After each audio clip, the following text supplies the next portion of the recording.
Thank you, Yusek Claire. First question, Clay Pardilla, PTB4.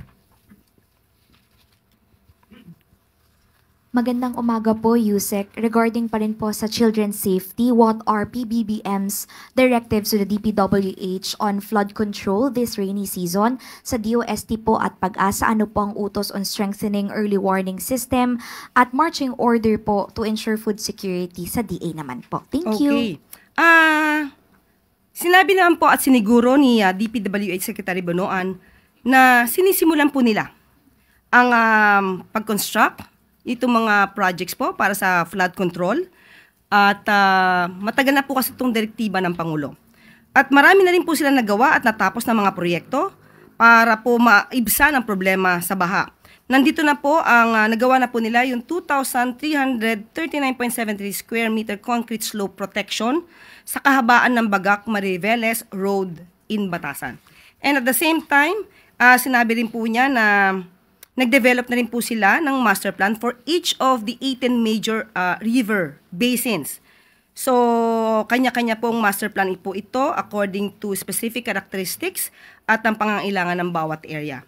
So, asahan po natin at maging lagi tayong handa sa pagbaha. Although, hindi natin masasabing 100% agad na mababawasan ang pagbaba sa ating bansa, pero patuloy pa rin po ang pagsasagawa ng DPWH para po maibsan ang problema rito. Patungkol naman po sa DOST, ay meron po silang theme, meron po silang nilaunch, kahandaan sa bagyo at baha, solusyon sa ligtas na bayan. So, nagkaroon po ng kick-off, celebrity FAW celebration, ang DOST, Pag-asa. Nilaunch nila ang National Hydromet Observing Network interactive platform at ang centralized alert system kung saan maaari pong makuha at ma-access ng ating kababayan ng critical weather advisories. At ang sabi naman din po ng DA, handa po sila sa food security, lalo-lalo na po na okay naman po ang supply ng ating bigas sa kasalukuyan. At maliban po dyan, pati po yung DSWD, sinabi po nila na handa rin po sila sa feeding program. At pati po ang DOH, handa po sila sa programa nila na Taob, Taktak, Tuyo, Takip at ang alas 4 kontra mosquito. Dahil sa panahon po ng tag-ulan, marami pong nagiging sakit dulot ng pagbaha. Maraming salamat, Clay. Next question, Ann Soberano, Bombo Radio. Yusek, good morning. Reaction lang po ng Malacanang. Sa press briefing kasi kahapon sa House of Representatives, sinabi ni House Impeachment Spokesperson Attorney Antonio Odi Bukoy na maaring maapektuhan ang investor confidence kung masyadong matagalan ang proseso sa impeachment ni Vice President Sara Duterte. Okay, mismong nasa business sector na po ang naaalarma sa nangyayari dito sa Senado patungkol po sa impeachment trial. At hindi po talaga na naisin na makapag-invest, na maa-alerto po talaga mga investors natin kung may issue po at inaakusahan ng isang leader ng korupsyon at mukhang nakakampihan pa ng ibang senator judges. So nakakaalarma po ito dahil gumaganda po ang takbo ng ekonomiya ng bansa.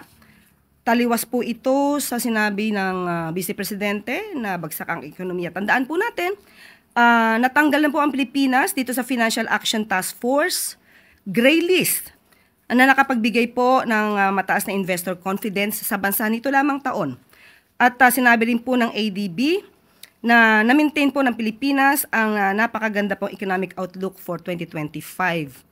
So, nakakahinayang po kung ang ekonomiya natin ay maapektuhan ng dahil lang po sa nangyayari sa Senado. So, ang panawagan lang din po natin sa Senado patungkol po sa impeachment trial, hindi naman po para pabilisin o manghimasok tayo sa ginagawang impeachment trial, kundi sundin lamang po ang konstitusyon at ang rule of law. Yan din lang po ang ninanais ng Makati Business Club. On the other, Yusek, Sang-ayon po ba ang Malacanang sa panawagan ng business community na kailangan talagang bilisan na ang trial upang mapanatili ang katatagan ng ekonomiya at kumpiyansa ng mga investor na mamuhunan sa ating bansa? Muli ulitin natin, hindi po kasi manghihimasok ang Pangulo sa proseso sa Senado patungkol po sa impeachment trial. Pero kung yan po ang nakikita po ng mga nagnenegosyo, investors natin sa Pilipinas, eksperto sila sa mga ganitong bagay, kung ano ang mas makakabuti sa ekonomiya. Sa tandaan natin, ang sabi lamang po ng Pangulo, sundin ang konstitusyon at ang rule of law. So kung pagpapabilis sa impeachment trial, at yun na nakikita ng business sector, sana bigyan din po ito ng pansin ng Senado. Thank you, Yusek. Any more questions? Rich Bon Quevedo. Good morning po, Yusek. Balik lang po dun on the issue on the Middle East conflict. This Monday po, we had 18 OFWs that were repatriated from Dubai. They were supposed to go to Israel and Jordan for work.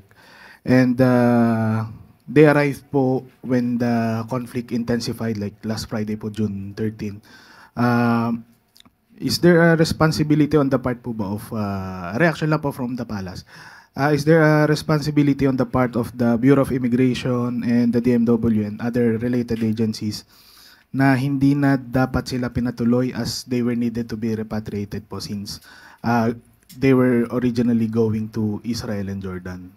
Siguro po titignan natin ng masinsinan kung ano po ang nangyari dito dahil sabi nga po kanina ng Pangulo, yung repatriation po ay voluntary din po sa mga kababayan natin. So titignan po natin yung sitwasyon. May pagkukulang po ba ang Bureau of Immigration at napayagan at hindi po tayo agad-agad manghuhusga muna. Tignan po natin ang detalye. Thank you po, Yusek. Thank you, Rich Bon. Follow-up question, Maricel Halili, TV5. Yusek, magandang umaga. Any update po dun sa 17 local officials kung nakatawid na sila dun sa Jordan from Israel and kailan yung target na maibalik? Kasi Sa ngayon po, wala po akong update at maya-maya lamang po, tatry po natin makontak po si Secretary Kakdak kung ano pong pinaka-latest at ibibigay ko po sa inyo ang pinaka-detalye once na nakuha ko na po ang papel patungkol dito. Thank you, Mase. At bago tayo magtapos, kakulangan sa mga classrooms at iba pang aspeto sa sektor ng edukasyon, agarang aaksyonan. Sa isang podcast interview, ipinabatid ng Pangulo ang kanyang pagkagulat sa kasalukuyang estado ng edukasyon sa bansa. Ayon sa assessment na pinangungunahan ni Education Secretary Sani Angara, napag-alaman ang kabuuang extent ng kakulangan sa education sector. 160,000 classrooms ang kulang sa ating mga paaralan. Paano nangyari yon? Yan ang pagtatakang tanong ni Pangulong Marcos Jr. Kaya malaking katanungan kung ano talaga ang ginawa ng mga naunang namuno sa kagawaran. Malaki pa ang dapat punan upang mapaganda ang edukasyon sa bansa bilang hakbang. Binigyan ng direktiba ng Presidente ang DPWH na pabilisin ang pagpapagawa ng mga karagdagang classrooms. Sa usapin naman ng graduate readiness, inatasan ng Pangulo ang DepEd at iba pang sangay ng gobyerno na ayusin at pagbutihan pa ang K-12 curriculum. Ito'y para maihanda ang mga estudyante na graduate ng grade 12 kung sakaling nais nilang makapagtrabaho dito o sa ibang bansa. At dito na po nagtatapos ang ating press briefing ngayong araw. Magandang tanghali para sa bagong Pilipinas.